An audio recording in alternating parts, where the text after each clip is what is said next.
ہفتے کی رات ہے اور یہ ہارڈ راک کیفے کا ڈانس فلور ہے۔ ڈی جے اپنے میوزک کے ساتھ تجربات کرنے سے پہلے ایک خاص ڈسک کو پلے کرنا چاہ رہا ہے۔ یہ ڈسک اسے بار ٹینڈر کارل نے دی ہے۔ کیفے میں یونیورسٹی اسٹوڈنٹس کا کافی رش ہے، خاص کر بزنس اسکول کے اسٹوڈنٹس کا۔ ڈانس فلور پر ڈانس شروع ہوا ہی چاہتا ہے۔ کارل کاکٹیل بنا رہا ہے۔ آلیان ابھی اس کے سامنے رکھی اونچی کرسی پر نیم دلی سے آ کر بیٹھا ہے۔ اسے کارل نے ہی کچن سے بلایا ہے اور اب ڈی جے نے ڈسک پلے کر دی ہے۔ تمہاری منگنی ہو چکی ہے؟ نہیں، سبھی رازوں اور اسراروں کے پردے چاک کرتی آوازیں بدہیبت ہوتے ہوئے کلب میں گونجی۔ آلیان نے ایسی تکلیف کی شدت سے جو کسی زخم کی پیداوار نہیں بلکہ زخم کا موجب بننے والی ہوتی ہے سے سر اٹھا کر کارل کو دیکھا، اور یہ دیکھنا ایسا تھا جیسے دراصل وہ کسی بھی چیز کو دیکھ نہیں پا رہا۔ تم نے جھوٹ بولا آلیان سے؟ جو مجھے مناسب لگا میں نے کہہ دیا، کیسے نہ انکار کرتی؟ پتہ نہیں کون ہے وہ؟ مارگریٹ اس کی ماں کا نام ہے تو باپ کا کیا ہوگا؟ آئزیک داؤد؟ اتنی معمولی سی وجہ کے لیے؟ معمولی وجہ نہیں ہے یہ، میں اسے پسند نہیں کرتی۔ کون سی خوبی ہے اس میں مجھے اسے ہاں کہنے کے لیے مجبور نہیں کیا جا سکتا؟ شاید تمہارا خیال ہے کہ وہ مسلمان ہے بھی تو تم جتنا اچھا مسلمان نہیں۔ ہاں تم ٹھیک کہہ رہی ہو۔ کیا نام ہے آلیان کے فادر کا؟ اس کا سر نیم مارگریٹ کیوں ہے؟ وہ ناجائز ہو سکتا ہے اس لیے بھی؟ ہاں، تمہاری طرح حلال فوڈ کا استعمال نہیں کرتا ہوگا اس لیے بھی؟ وہاں موجود ایک اسٹوڈنٹ آلیان مارگریٹ کی طرف گردن موڑے دیکھ رہا تھا۔ کارل نے ایک آنکھ دبائی اور منہ بنا کر بھیڑیے کی آواز نکالی، لیکن آلیان نہ وہاں موجود یونیورسٹی کے اسٹوڈنٹس کو دیکھ رہا تھا نہ ہی کارل کو۔ وہ اپنے جوتوں کی نوک کو گھور رہا تھا۔ اسے آج معلوم ہوا تھا ایک دم سے کیسے اونچائی پر بیٹھے بیٹھے ہم جوتے کی نوک تلے آ جاتے ہیں۔ اس کے منہ پر کبھی کسی نے تھپڑ نہیں مارا تھا۔ اس کے سرخ ہوتے منہ پر آج تھپڑوں کے نذرانے تذلیل میں لپیٹ کر مارے گئے تھے۔ کاکٹیل بناتے کارل کے ہاتھ رک گئے۔ آلیان کا رد عمل اس کی توقع کے برخلاف تھا۔ اس نے اٹھ کر اسے گھونسا نہیں مارا تھا، وہ مسلسل اپنے جوتوں کی نوک کو دیکھ رہا تھا۔ ایسے کھیلوں کے وہ پکے دشمن تھے، ویسے وہ دوست تھے۔ آلیان، کارل نے اسے آواز دی۔ آلیان نے جوتے کی نوک سے نظریں اٹھا کر اسے دیکھا۔ شکریہ کارل، میں تمہارا یہ احسان تاعمر نہیں بھولوں گا۔ وہ اٹھا اور قدم اٹھانے کے لیے جدوجہد کرنے لگا۔ وہ ناجائز ہو سکتا ہے اس لیے بھی؟ ہاں، نہیں، وہ مجھے نہیں پسند۔ کیا نام ہے آلیان کے فادر کا؟ اس نے کانوں پر ہاتھ رکھ لیے، لیکن پھر بھی وہ بہرا نہیں ہوا۔ محبت کی زبان اسی وقت تو بولتی ہے جب اس کے گونگا ہو جانے کی دعا کی جاتی ہے، اور محبت کے کان اسی وقت تو سب سننے لگتے ہیں جب ان کے بہرے ہو جانے کی بددعا کی جاتی ہے۔ کیا نام ہے آلیان کے فادر کا؟ کیا نام ہے فادر؟ اس کا سر نیم مارگریٹ کیوں ہے؟ فادر، میں صبح بہار کا پہلا لالا کا پھول ہوں جو عشق کے داغ سے مسلسل تڑپ رہا ہوں۔ محبت جگہ جوت ہے جسے مٹھی میں کر کے آنکھوں کے سامنے رکھ لینا آسان نہیں۔ آنکھیں نہیں چندیاتی، قسمت چندیا جاتی ہے۔ وہ اتنی جلدی کہاں مہربان ہوتی ہے۔ محبت کی دیوی تو گھٹنوں کے بل جھکوا کر اپنی آنکھیں موند لیتی ہے نا۔ دیوی کی مرضی آنکھیں کھولے نہ کھولے۔ انسان جو سب سے زیادہ خواب محبت کے دیکھتا ہے تو انسان پر سب سے زیادہ خواب محبت کے ہی بھاری پڑتے ہیں۔ انسان کسی بھی مزاج یا نسل سے تعلق رکھتا ہو، دعا کے لیے باقاعدہ ہاتھ اٹھائے نہ اٹھائے، لیکن اندر ہی اندر اتنی آرزو ضرور کرنے لگتا ہے کہ کائنات میں چھپا کر رکھی گئی ساری محبت اس کی جھولی میں ڈال دی جائے۔ کہے نہ کہے پر اتنا ضرور سوچتا ہے کہ محبت کو وہ کچھ بھی کر کے چرا ہی لائے۔ ساری محبت چرا لینے کا خواب آلیان مارگریٹ نے بھی دیکھا تھا، اور یہ خواب اس پر بہت بھاری گزرا تھا، کیونکہ محبت وہ ممنوع سیپی بھی تو ہے جو مست مست ناچ نچواتی ہے اور پھر بھی دہن کھول کر در شہوار کے درشن نہیں کرواتی۔ جھولی پھیلائے رقص یار کے رقاص اپنے پیر جلا بیٹھتے ہیں، تب بھی نہیں، بس نہیں۔ وہ اپنا تن من بھسم کر ڈالتے ہیں، تب بھی نہیں۔ اپنی حیثیت سے نظریں چراتے وہ پرنٹ ورک کی حدود سے نکل کر چلنے کی کوشش کر رہا تھا۔ جس برف نے مانچسٹر کو ہتھیلیوں میں لے رکھا تھا وہ اسے گرتا دیکھنا نہیں چاہتی تھی، لیکن اب اسے دکھا دیا جائے گا چلتے چلتے کیسے گرا سا جاتا ہے۔ برف میں ایک قلندر خاصیت بہت کمال کی ہے، یہ گرتی ہے تو شور نہیں مچاتی، گر کر پگھل کر ختم ہو جاتی ہے تو بھی واویلا نہیں کرتی۔ برف اپنے سینے پر پڑتے گر گر جاتے اس کے قدموں میں یہ خاصیت منتقل کر دینا چاہتی تھی۔ مانچسٹر کی اتنے سالوں دیکھی بھالی سردی میں اب آلیان کا دم گھٹ رہا تھا۔ اس کی آنکھوں کی سرخی اور سانسوں کی غمناکی اس پر گزرتے صدمے کی اولین گواہ بنی، اور اس کی بھوری بچوں سی چمک لیے آنکھیں بھر آئی تھیں اور سانس نے رواں رہنے کی صلاحیت کھو دی۔ انسان تھا نا، رونا تو بنتا تھا۔ محبت کا سنہرا خواب جو دیکھ لیا تھا، خواب کے ٹوٹ جانے پر ٹوٹنا تو بنتا تھا۔ آسمان کے سارے ستارے ٹوٹ ٹوٹ کر مانچسٹر کی شہراہوں پر بکھر رکھے تھے۔ کائناتی محبت پر کائنات کا ٹوٹ پھوٹ جانا تو بنتا تھا۔ سڑک پر چلتے وہ ایک بند گلی کے کنارے رک گیا جس کے اندر ایک بڑا کوڑا دان رکھا تھا۔ وہ اندھیرے میں کوڑا دان کے پیچھے جا کر دیوار کے ساتھ خود کو لگا کر کھڑا ہو گیا اور بے خیالی میں اپنے سر کو جھٹکا۔ اسے اپنی پہلی محبت یاد آ رہی تھی، مارگریٹ جوزف، اس کی ماں جو اس کی بھوری آنکھوں کو اپنی نیلی آنکھوں سے گھنٹوں دیکھا کرتی تھی، تھکتی نہیں تھی۔ وہ تھک جاتا تو اس کی ٹھوری اٹھا کر پھر سے دیکھنے لگتی، وہ جیسے خاموشی کی زبان سے کہہ جاتی، مجھے کیا معلوم تھا یہ آنکھیں مجھے ایسے لے ڈوبیں گی، لیکن میں خوش ہوں کہ یہ مجھے لے ڈوبی۔ میں شکر گزار ہوں کہ مجھے یہ آنکھیں عطا کی گئیں، ان میں میری وہ تصویر بن کر اترتی ہے جو مصور بنا نہیں سکتے اور آئینے دکھا نہیں سکتے۔ میں کیسے نہ شکر گزار ہوں۔ اس کی آنکھیں اس کے لبنانی باپ جیسی تھیں، وہ مارگریٹ کے مردہ ہوتے وجود میں جان ڈال دینے والی آنکھیں تھیں۔ وہ انہیں گھنٹوں کیوں نہ دیکھا کرتی۔ وہ اپنی ماں کے ساتھ ایک کمرے کے بے حد چھوٹے اور نسبتاً گندے سے فلیٹ میں رہتا تھا، جس کے کونے میں کچن تھا اور دوسرے کونے میں واش روم۔ بیڈ کمرے کے دروازے کے عین سامنے تھا۔ ایک کھڑکی تھی جس کے آگے ایک کرسی رکھی رہتی تھی۔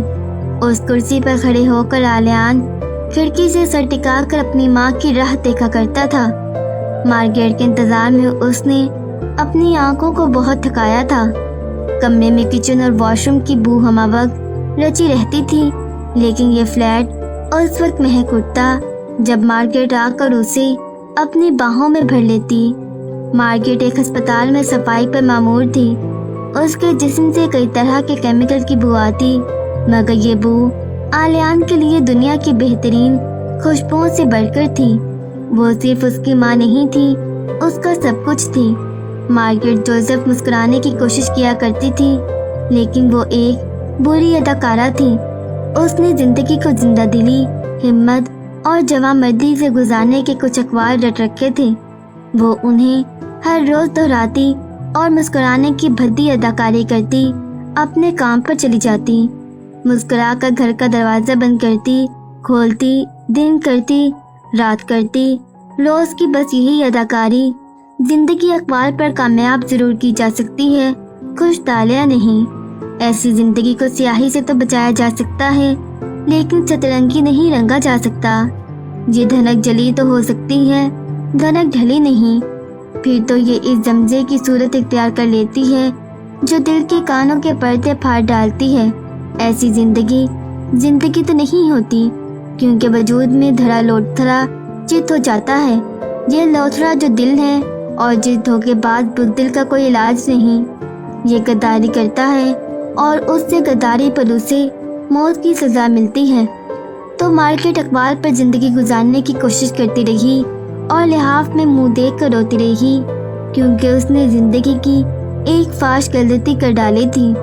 اس نے ایک مسلمان سے محبت کر لی تھی، ایک ایسا لبنانی مسلمان جو وہاں کام کے لیے آیا تھا، پونس کے لیے، محبت کے لیے نہیں۔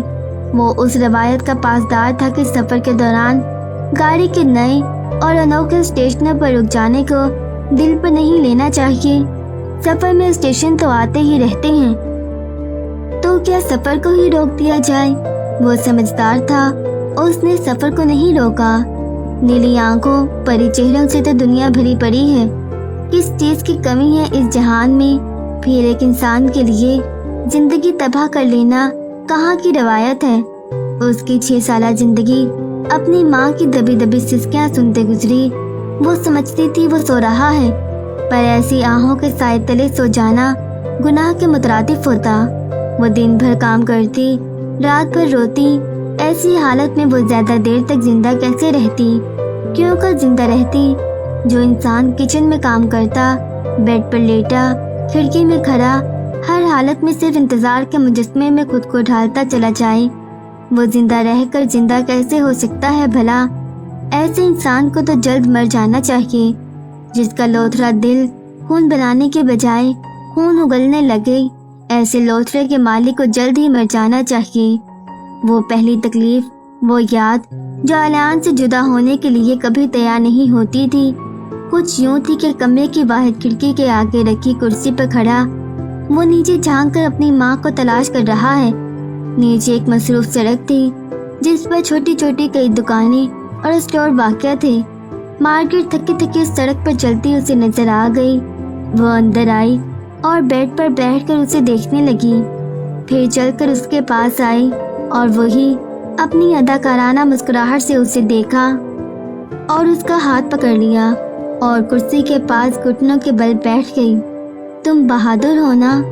مارگریٹ نے ایک اچھی مسکراہٹ سجا کر پوچھا۔ جب آلیان تھوڑا بڑا ہوا تو اس نے کئی سالوں تک خود کو ہڑبڑا کر اٹھتے اور کہتے سنا، نہیں، میں بہادر نہیں ہوں۔ دو تنہا لوگ جب ایک دوسرے سے یہ پوچھنے کی جرات کرتے ہیں تو حقیقتاً وہ یہ کہنا چاہ رہے ہوتے ہیں کہ اب تیار ہو جاؤ، تم بہادر ہو یا نہیں، تمہیں بہادری دکھانی ہوگی۔ تلخ حقیقتیں تمہاری رسیلی زندگی میں گھلنے کے لیے تیار ہیں، کیا تم بھی تیار ہو؟ اپنے لبنانی باپ کی سی آنکھوں سے وہ مارگریٹ کو دیکھنے لگا۔ ہاں کہ نہ؟ ماما پاپا کے پاس جا رہی ہیں؟ مارگریٹ نے اس کے گال پر پیار کیا اور کھڑکی میں جا کر کھڑی ہو گئی۔ دیکھا وہ ایک بری اداکارہ تھی، زیادہ دیر تک مسکرا نہ سکی۔ پھر بہت دیر کے بعد وہ وہاں سے ہٹی اور ایک چھوٹے سے بیگ میں اس کے کپڑے رکھنے لگی۔ ایک دوسرے سفید بیگ میں اس نے اپنی ایک جینز اور 2 شرٹس رکھی۔ دونوں بیگ اٹھا کر اور اس کا ہاتھ تھام کر وہ اسے اپنی دوست کے پاس لے آئی اور اس کے گال چوم کر چلی گئی۔ مارگریٹ چلی گئی اور کتنی ہی صدیوں بعد واپس آئی، اتنی صدیوں بعد کہ آلیان نے جان لیا کہ اس کی ماں سوتے جاگتے کام کرتے خاموش بیٹھے سسکتی کیوں رہتی تھی اور مسکرانے میں وہ اتنی بری اداکارہ کیوں تھی، اور یہ بھی کہ اس کی نظریں کن ویرانیوں میں بھٹکا کرتی تھیں اور اس کے وجود سے آہیں کیسے اور کیوں کر نکلا کرتی تھیں، اور وہ ایک قبر بنی قبرستان کیوں لگنے لگی تھی، اور کرب کی جڑیں اس کے اندر سے پھوٹ کر تناور درخت بناتی جنگل جنگل کیسے ہو جایا کرتی تھی۔ جب وہ آئی تو وہ سوسن آنٹی کے گھر کے پچھواڑے میں ایک طرف بیٹھا کھیلنے والے بچوں کو دیکھ رہا تھا۔ ان بچوں نے کئی بار اسے اپنے ساتھ کھلانے کی کوشش کی تھی، لیکن وہ اپنی ماں پر ہی گیا تھا۔ وہ ایک برا کھلاڑی تھا، وہ کھیل کو کھیل نہیں سکتا تھا۔ بیٹھے بیٹھے جیسے اسے خبر سی ہو گئی کہ اس کی ماں کہیں اس کے قریب ہے، وہ گھر کے اندر آیا۔ دور سے ہی اس نے مارگریٹ جوزف کی ہچکیوں کو سن لیا۔ وہ ساری اداکاری کو بالائے طاق رکھ کر رو رہی تھی۔ ہاں، وہ مجھے نظر آ گیا تھا، وہ مجھے مل گیا تھا۔ 3 ہفتے میں اسے پاگلوں کی طرح ڈھونڈتی رہی۔ اس کے دوست نے کہا تھا مجھے چند ماہ پہ رکنا پڑے تو میں وہیں رکوں، وہ وہیں ملے گا، اور وہ مل گیا۔ اور اس نے جیسے مجھے دیکھ کر بھی نہیں دیکھا، مجھے اندیکھا کر کے وہ تیزی سے وہاں سے غائب ہو گیا۔ میں اس کے پیچھے بھاگی، لیکن اتنی جلدی نہ جانے وہ کہاں گم ہو گیا تھا۔ سڑک پر ادھر ادھر بھاگتے میں چلا رہی تھی،